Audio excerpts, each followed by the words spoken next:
Joining me now, Roy Blunt, a member of the Senate Intelligence Committee. Senator, welcome back. Good to be with you. What can you add to what we just heard from Catherine Herridge? Well, I think what we're seeing here is just such a broad band of potential attacks. We hear from our own intelligence community and have for years now, more threats from more directions than ever before. You see the terrible Manchester bombing, those young people, mostly young women, young girls, with a fairly sophisticated bomb based on published reports on that. These guys have a van and kitchen knives. We think other groups are looking at more advanced kinds of attacks, and so clearly this is from all directions. ISIS tends to take credit for the things that you can steal a truck, get your van, drive in a car, terrorize people with very little planning or backup. Other groups, we believe, are looking at other things, and we are constantly have to be vigilant. And I think Secretary Kelly is right when he says that only because we have been fortunate and worked hard to prevent this have we not had these kind of attacks here. I want to play a clip from British Prime Minister May today. Here it is. While the recent attacks are not connected by common networks, they are connected in one important sense. They are bound together by the single evil ideology of Islamist extremism.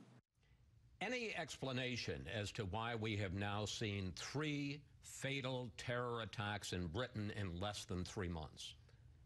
I don't know if there's any real explanation for that, but in Paris, in London, in Western Europe generally, you've got people who came there to do jobs that were allowed to stay in enclaves, never became part of the society. You see the second generation of those families often turning to what the Prime Minister mentioned. We need to say it. We need to talk about it. Our friends who are Muslim need to admit that this extreme sense of Islam that results in these attacks has to be called for what it is, and we have to try to do what we can to intervene. Do we have, I've heard the argument that because we're beginning to roll back ISIS in the so-called caliphate in Iraq, in Syria, that there's an increased emphasis on attacks, these kind of low technology attacks in the West. Do you think our success in one place is creating more of a threat? I think it can. And, somebody made the observation not long ago that sometimes countries implode. Syria seems to have exploded. That as things change in Syria, people have access to Europe in ways that you would otherwise want to try to do something about. There's no way to do background checks on people that come in from communities that no longer exist, jobs that were jobs months or years ago. And so I think we do see that. And, like so many of the things that have happened in Northern Africa, what people initially thought would be the result turned out to be just the opposite. As a member of the Senate Intelligence Committee, any indication of an increased terror threat here in the U.S.? I think the terror threat is real. One of the things when we've seen things like San Bernardino, more often than not, U.S. officials, the FBI and others talked to these people after months of surveillance, decided that they no longer needed to be under the level of watch they were, and then suddenly these kinds of things happen.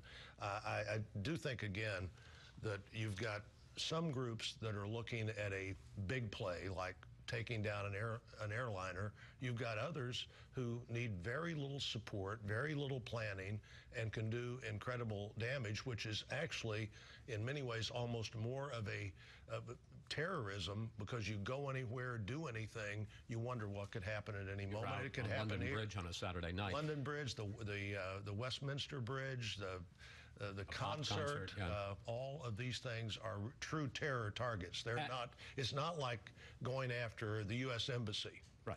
They are true terror targets. As Catherine mentioned, just after the news broke about this terror attack, President Trump tweeted another call for his travel ban. That case is now before the U.S. Supreme Court. Do you think the justices should pay attention to the kind of thing that is happening in England and other parts of the world as they make that decision? I mean, the fact is, in Britain, most of these terrorists have been homegrown. They've been UK citizens. They have been, and looking at where people like that who are coming to our country have been is important. I'm not nearly as concerned as a lot of people are about the visa waiver program, because the visa waiver program just triggers that you can spend more time on people who you have reason to believe may have been in Libya, may have been in Syria, may have become radicalized. I don't know what the court will decide. I'm not a lawyer. I think my view is the president does have certainly the right to put in place extreme vetting. Chris, it's been 4 months since they said they needed 4 months to put that in place. I think you can do that without a travel ban, and hopefully we are.